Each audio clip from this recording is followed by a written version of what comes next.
बच्चा खाना खाते समय मोबाइल देखने की जिद करता है। क्या है नुकसान, पूरे तरीके से समझ लिया जाए, क्योंकि बच्चे के लिए ये वाला प्रोसेस जो है कि मोबाइल देखते हुए खाना खाना है, तो फिर वो खाना भी बच्चे का पोषण नहीं कर पा रहा है, प्लस मोबाइल का जो यूज है, स्क्रीन टाइमिंग जो ज्यादा हो रही है, उसके जो नुकसान है वो तो है ही, लेकिन मोबाइल में जो देखा जा रहा है उसके साथ जो भोजन लिया जा रहा है, कहा जाता रहा है शुरू से ही कि एकै साध है सब सधै, सब साध है सब जाए, आधी छोड़ पूरी को धावे, पूरी मिले न आधी पावे। ये पुराने समय की कहावतें हैं। अगर हम एक चीज को छोड़ करके दूसरी चीज के ऊपर ध्यान रखेंगे, या एक पूरा नहीं हुआ है और दूसरा काम करना चालू करेंगे, तो फिर दोनों से ही जाएंगे, दोनों में ही कुछ हाथ में नहीं आएगा अपने। इसलिए बहुत आवश्यक है कि बच्चा अगर खाना खाते समय मोबाइल की जिद कर रहा है, तो आप कैसे करके इस जो आदत है बच्चे की ये वाली, इसको छुड़ा सकते हैं और क्या क्या बच्चे को नुकसान होते हैं। सबसे पहला नुकसान तो निश्चित ही यही है कि बच्चा अगर खाना खाते समय मोबाइल का उपयोग करेगा तो खाना प्लस मोबाइल दो चीजें हो जाएंगी। अब मोबाइल में चल क्या रहा है, जो मोबाइल में चल रहा है उसके वाइब्रेशन भी बच्चे के खाने के साथ उसके शरीर में काम करेंगे। अब मोबाइल में चल क्या रहा है, मोबाइल में बच्चा देख क्या रहा है। कहा जाता था कि जो भोजन जब आप ले रहे हैं, चौका शुद्धि में ये बिल्कुल क्लियरली बोला गया है कि आपका भाव शुद्ध होना चाहिए। आप जो भोजन कर रहे हैं उस समय आपके मन में भाव कैसा है वो भी बिल्कुल ठीक ठाक होना चाहिए, तभी जाके जो भोजन आप कर रहे हैं वो ठीक रहेगा। अब बच्चा, छोटा सा बच्चा है, वो दूध ही पी रहा है बॉटल से, लेकिन मोबाइल देखते हुए पी रहा है, तो अगर उसका आहार जो उसके शरीर में जा रहा है उसके साथ साथ उसके नेत्रों से जो इंद्रिय है, नेत्र इंद्रिय जिसको बोला जाता है, उसके माध्यम से जो रूप के रूप में अंदर की तरफ जा रहा है आहार आंखों से होते हुए, वो उसके शरीर को नुकसान कर सकता है। इसलिए कोशिश ये की जाए कि बच्चे को ज्यादा देर मोबाइल न दिया जाए, स्पेशली कम से कम खाना खाते समय तो बच्चे को मोबाइल नहीं देना चाहिए। पहला नुकसान। दूसरा नुकसान जो होता है वो होता है कि बच्चा अगर एक साथ में दो काम कर रहा है तो दोनों काम, अब इस काम ये तो कर रहा है, चलो ठीक है, इसमें तो काम भी क्या है, लेकिन ये वाला तो बच्चे के लिए जरूरी है, तो अगर इसके साथ में ये चल रहा है तो इसकी प्रेजेंस के चक्कर में ये वाला जो फीडिंग मैकेनिज्म है बच्चे के लिए वो कमजोर होना चालू हो जाएगी। उसकी वजह से बच्चे का पोषण धीरे धीरे करके कम होना चालू होगा। पोषण कम होना चालू होगा तो सामान्य तौर पर देखा जाता है बच्चा कुपोषित हो गया। कुपोषित हो गया का मतलब बच्चा ना तो खाना खा रहा है अच्छे तरीके से, मोबाइल देखते देखते थोड़ा बहुत खा लेता है या फिर दूध थोड़ा बहुत पी लेता है, और उसकी वजह से उसके शरीर में पोषण की कमी होती चली जा रही है। बड़ा काम है। इसके बाद तीसरे नंबर पर मोबाइल के उपयोग को करते हुए बच्चा जब खाना खाता है तो या तो कम खाएगा या कभी कभी ज्यादा खा लेगा। तो कम या ज्यादा खाने की वजह से, कम खाएगा तो कमजोरी होगी, ज्यादा खाएगा तो डाइजेस्टिव इश्यूज होना बचपन से ही चालू हो जाएंगे। वो धीरे धीरे करके बच्चे की हेल्थ पर बहुत गलत इंपैक्ट डालेंगे। इसका विशेष ध्यान रखा जाना चाहिए। इसके अलावा अगर बच्चे की स्क्रीन टाइमिंग ज्यादा होती है, स्क्रीन टाइमिंग के ज्यादा होने की वजह से बच्चे के दिमाग पर, मस्तिष्क पर बहुत गलत असर पड़ता है। तो मस्तिष्क पर अगर गलत असर पड़ा तो बच्चे का आईक्यू लेवल जो है वो बचपन से ही धीरे धीरे करके खराब होना चालू हो जाएगा। बच्चा एडीएचडी जो होता है ना, आजकल बहुत पाया जा रहा है, इसका पेशेंट हो जाएगा। फिर बहुत दिक्कतें रहती हैं, बच्चा बहुत जिद करने लग जाएगा, चिड़चिड़ा हो जाएगा। आप मोबाइल दे रहे हो तो ही वो सुनेगा आपकी, अगर आपने मोबाइल नहीं दिया तो बचपन से ही आपसे रूठना चालू कर देगा, गुस्सा करना चालू कर देगा, और वो फिर बच्चे की हेल्थ पर भी बहुत गलत असर डालेगा। इसलिए बच्चे को मोबाइल नहीं देना चाहिए। इसके अलावा अगर आप बच्चे को मोबाइल दे रहे हैं तो मोबाइल के प्रेजेंस में बच्चा क्या करेगा, जब तक मोबाइल है तब तक तो ठीक है, मोबाइल अगर नहीं है तो बच्चा उस खाने को खाएगा ही नहीं। अगर आपने मोबाइल बच्चे को नहीं दिया, आप करके देखें, अगर 1 महीने तक बच्चा मोबाइल के साथ खाना खा रहा था और उसके बाद आपने बच्चे को मोबाइल नहीं दिया, बच्चे ने जिद किया, आपने मोबाइल नहीं दिया, तो बच्चा खाने को छोड़ ही देगा, खाना ही नहीं खाएगा। और बच्चा अगर खाना नहीं खाएगा तो उसके शरीर में पोषक तत्वों की कमी होगी। पोषक तत्वों की कमी की वजह से उसका शरीर तो धीरे धीरे करके खराब हो ही रहा है, उसका मन भी धीरे धीरे धीरे धीरे धीरे धीरे करके स्ट्रेस में आना चालू हो जाएगा। और छोटे बच्चे को अगर स्ट्रेस होना चालू हुआ, क्यों, उसको तो कुछ ऐसा नहीं है कि पैसा कमा के लाना है या कार खरीदनी है, EMI चुकानी है, ऐसा तो कुछ है नहीं। लेकिन बच्चे को केवल यही स्ट्रेस, मम्मी ने मोबाइल नहीं दिया, पापा ने मोबाइल नहीं दिया, हमसे मोबाइल छीन लिया। और ये जो है ना, बच्चे के कोमल मन में जब ये सारी चीजें आती है, तो बच्चा तो छोटा है, उसको तो क्या पता है क्या जरूरी है उसके लिए, क्या जरूरी नहीं है।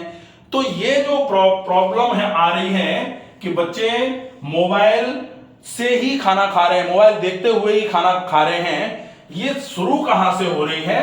और इसको अगर आपने शुरू किया है तो अब आपको ही बहुत अच्छे तरीके से मेहनत करके इस समस्या को खत्म करना पड़ेगा। शुरुआत कहां से होती है इसकी, कि बच्चा दूध पी रहा था, हमको कोई काम करना था, हमने बच्चे के मुंह में दूध की बोतल लगाई और मोबाइल सामने उसके रख दिया चला करके, और छोटा बच्चा आराम से उस मोबाइल में एंगेज होकर के दूध पीना चालू कर दिया उसने।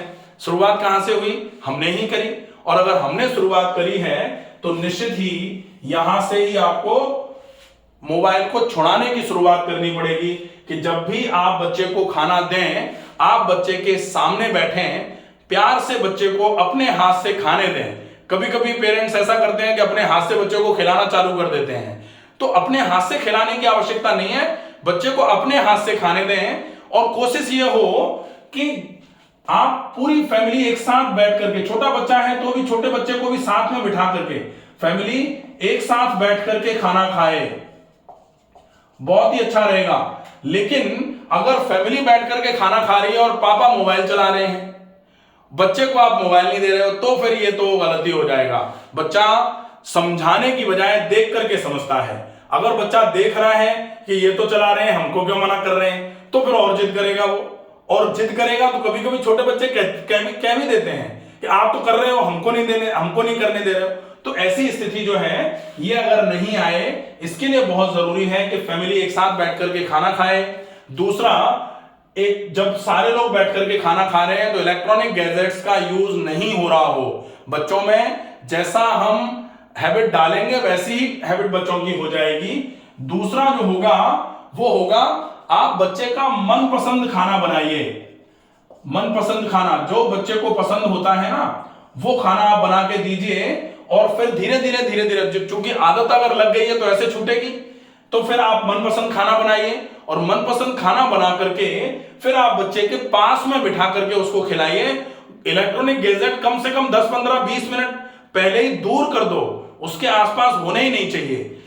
आप सामान्य तौर पर यह देखने में आता है कि माँ बाप या फिर जो भी पेरेंट्स हैं घर में या फिर ग्रैंड पेरेंट्स हैं घर में, अगर वो किसी काम को कर रहे होते हैं, बच्चा देखता है, तो बच्चे का मन भी उस काम को करने का करता ही है। तो ऐसी स्थिति में अगर बच्चा खाना खाने के लिए तैयार है तो आप कोशिश करिए 10, 15, 20 मिनट पहले ही सारे के सारे जो भी लोग हैं, मेंबर्स हैं, वो किसी भी मेंबर के हाथ में मोबाइल नहीं होना चाहिए। और अगर कुछ ऐसा लग रहा है, कोई अर्जेंट काम है या किसी का कॉल आ रहा है, तो आप कोशिश करिए थोड़ा सा अलग हो जाएं। वो बच्चा देख ना पाए कि किसी के हाथ में मोबाइल है, कि अगर देखेगा तो फिर वो फिर से जिद करना चालू कर देगा। और बच्चे की एक आदत होती है, अगर कोई काम नहीं कर रहा होता है ना, कोई नहीं कर रहा है ही नहीं, दिमाग में ही नहीं है, तो कोई दिक्कत नहीं है, फिर बिल्कुल सही है। लेकिन अगर एक बार आ गया दिमाग में और फिर आपने अगर नहीं दिया, तो फिर वो जिद करता है। और जिद करने के चक्कर में कभी कभी देखा गया है, कई लोग मेरे पास आते हैं कि भाई ऐसी स्थिति है, फिर बच्चे को हम 7 दिन में एक बार बहुत मारते भी हैं। मारने से तो क्या हो जाएगा, बच्चा तो छोटा है, उसकी तो आदत है, उस आदत को मारने से नहीं छुड़ाया जा सकता। अगर आप इस भूल में हैं कि आप मारने से, डांटने से, डांट फटकार लगा करके बच्चे को छुड़ा सकते हैं, नहीं छूटेगा। आपको हैबिट को बहुत धीरे धीरे करके छुड़ाना पड़ेगा। और अगर मार और डांट फटकार ज्यादा अगर आप करते हैं तो इसका इंपैक्ट बच्चे के मन पर बहुत गलत भी पड़ सकता है। इसलिए आप वो वाला ऑप्शन प्लीज ना चुने, बहुत अच्छा रहेगा। मनपसंद भोजन बनाया, मनपसंद खाना बनाया और बच्चे को आराम से तसल्ली से समय दे करके बच्चे के पास बैठ करके बच्चे को खाना खिलाया। वो अपने हाथ से खाएगा, आप बैठेंगे, ये विशेष ध्यान रखना पड़ेगा। दूसरा है, जो खाना बना रहे हैं आप बच्चे को खिलाने के लिए, वो एक जैसा खाना कोशिश करिए ना हो।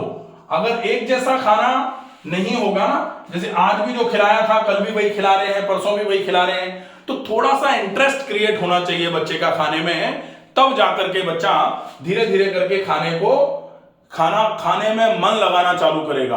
और जैसे जैसे खाना खाने में मन लगाना चालू करेगा तो फिर वो खाना शरीर में लगेगा और बच्चे का धीरे धीरे करके पोषण होगा, उससे फायदा होगा बच्चे को।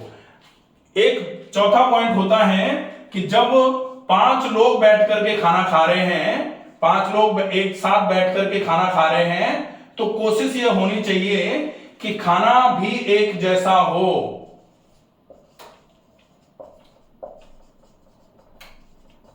ऐसा नहीं होना चाहिए कि अलग अलग खाना है, कोई अलग खा रहा है कोई अलग खा रहा है, बच्चा डिस्ट्रैक्ट होगा इससे। तो एक जैसा खाना जब सब लोग बैठ करके खा रहे हैं, अब कोई कह सकता है कि बच्चा अगर मान लो 6 महीने का ही है तो 6 महीने का बच्चा तो रोटी सब्जी नहीं खा सकता, हम तो रोटी सब्जी खा रहे हैं। तो 6 महीने का अगर बच्चा है तो रोटी सब्जी अगर नहीं खा सकता है तो आप बच्चे के लिए जो भी आपने बनाया है वो आप बना करके रख लें, बच्चे को खिला रहे हैं, उसमें से अगर 1-2 चम्मच आप खा लेंगे तो बच्चे को एक फीलिंग आती है कि ये वाला खाना सब लोग खा रहे हैं, इसको हमको खाना है। तो ये वाली चीज साइकोलॉजिकली बहुत काम करने की चीज है, बहुत काम करती है। अगर आप इन चीजों का उपयोग करते हैं तो धीरे धीरे धीरे धीरे धीरे धीरे करके आप देखेंगे कि बच्चे के मोबाइल के साथ खाना खाने की आदत जो है वो कुछ समय में ही धीरे धीरे करके छूटना चालू हो जाएगी। बच्चे के साथ एक चीज का विशेष ध्यान रखा जाए कि कभी भी जब बच्चा जिद कर रहा है उस समय उसको समझाने की आवश्यकता नहीं है। अगर आप जिस समय उसने जिद कर ली, अब आप भी जिद में आ जाएंगे तो बच्चे और आप में फिर अंतर क्या हो जाएगा, फिर बच्चे की जो जिद की टेंडेंसी है वो बढ़ना चालू हो जाती है। इसलिए बच्चा अगर एक बार किसी चीज को बहुत जिद कर बैठा है तो आप उस समय तो उसको पूरा कर दीजिए, उसके बाद धीरे धीरे धीरे धीरे करके कोशिश करिए बच्चे को समझाने की। उस समय समझाइए, जैसे कोई अल्कोहल लेने वाला व्यक्ति है, अल्कोहल लेके बैठा हुआ है, अब आप उसको समझाओ तो आप उसको जितना समझाओगे वो हाँ हाँ कर करके आपकी सारी बात समझने की पूरी कोशिश तो करेगा, लेकिन रिजल्ट उसका कुछ नहीं निकलना है। और हो सकता है कभी कभी वो ज्ञान आपके ऊपर उल्टा ही पड़ जाए। तो ऐसी स्थिति बच्चे के साथ सामान्य तौर पर जब जिद बच्चा कर रहा होता है ऐसी कंडीशन में हो जाती है, उस समय सामान्य तौर पर आपको बच्चे को समझाने का प्रयास नहीं करना चाहिए। आशा है ये वीडियो आपके बच्चे अगर इस तरीके से मोबाइल देखते हुए खाना खा रहे हैं तो फिर आपके काम में आएगा। आप इन सारी चीजों को, इन टिप्स को फॉलो करके अपने बच्चे की ये वाली आदत जो है इसको छुड़ा सकते हैं। स्वस्थ रहिए, सुरक्षित रहिए। अगर कोई चीज समझ में नहीं आई है तो कमेंट बॉक्स में लिख करके पूछ सकते हैं, आपको आपके प्रश्न का जवाब दिया जाएगा। धन्यवाद।